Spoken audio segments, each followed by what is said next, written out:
I'm Rick Atkinson. I'm the author of the Revolution trilogy, including the second volume in that trilogy, The Fate of the Day.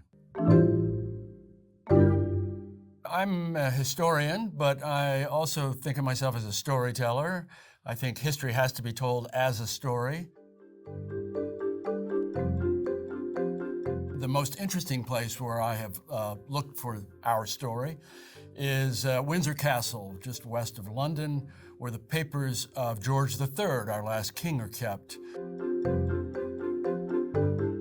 I was one of the first allowed in when Queen Elizabeth, then still alive, allowed scholars to review the papers of George III for the first time. I spent a month there in April of 2016.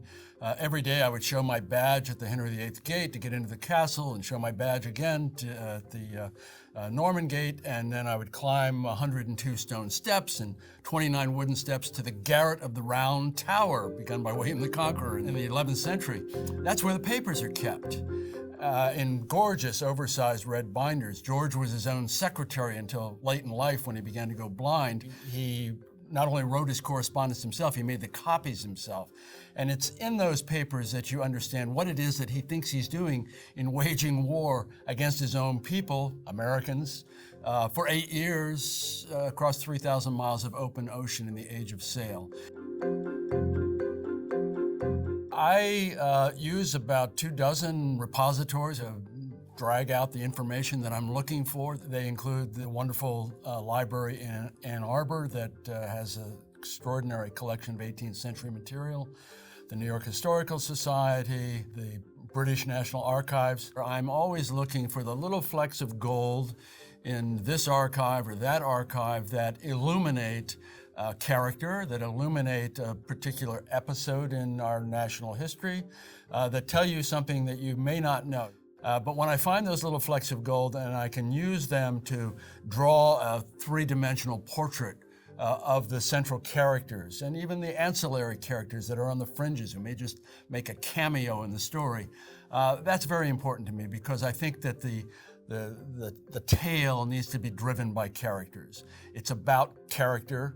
It's about the capability of people to rise above themselves, to meet their circumstances. And I think that helps us today to understand why they did what they did. It helps us, I think, to feel a direct connection with them.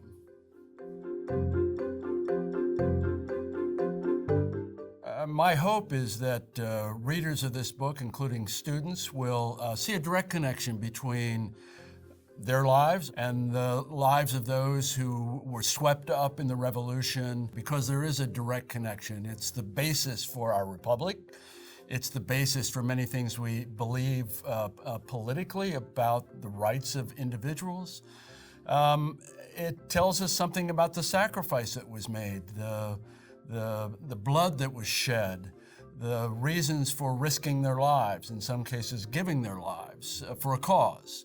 And I'm hoping that you feel a direct connection to them because they knew you were out there in their future somewhere, and what they were doing was in part because they were trying to give you something to build on.